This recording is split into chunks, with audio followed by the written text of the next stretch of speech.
જામનગરના રાંદલનગર વિસ્તારમાં city B division એરિયામાં ગઈકાલે એક સીસીટીવી ધ્યાને આવેલા હતા, જેમાં એક અજાણ્યા વ્યક્તિ દ્વારા ગાય સાથે અનનેચરલ એક્ટિવિટીઝ કરતા હોવાનું ધ્યાને આવેલું હતું. આ બનાવને અનુસંધાને city B division police station અને એસઓજી અને એલસીબીના સ્ટાફ દ્વારા આ બાબતની તપાસ કરી અને જે આ અજાણ્યો ઇસમ હતો તેને પકડી પાડવામાં આવેલો છે.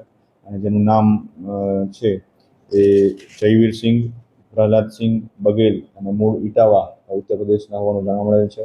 એ થોડા સમયથી થોડા વર્ષોથી જામનગરમાં અહીંયા વસવાટ કરે છે અને અહીંયા નોકરી કરે છે. આ બાબતના અનુસંધાને સિટી બી ડિવિઝન પોલીસ સ્ટેશનમાં પ્રિવેન્શન ઓફ એનિમલ ક્રુઅલ્ટી એક્ટની કલમ 11A મુજબ તેમજ BNS કલમ 299 મુજબ લોકોની ધાર્મિક લાગણી દુભાવવા બાબતની ફરિયાદ દાખલ કરવામાં આવેલી છે.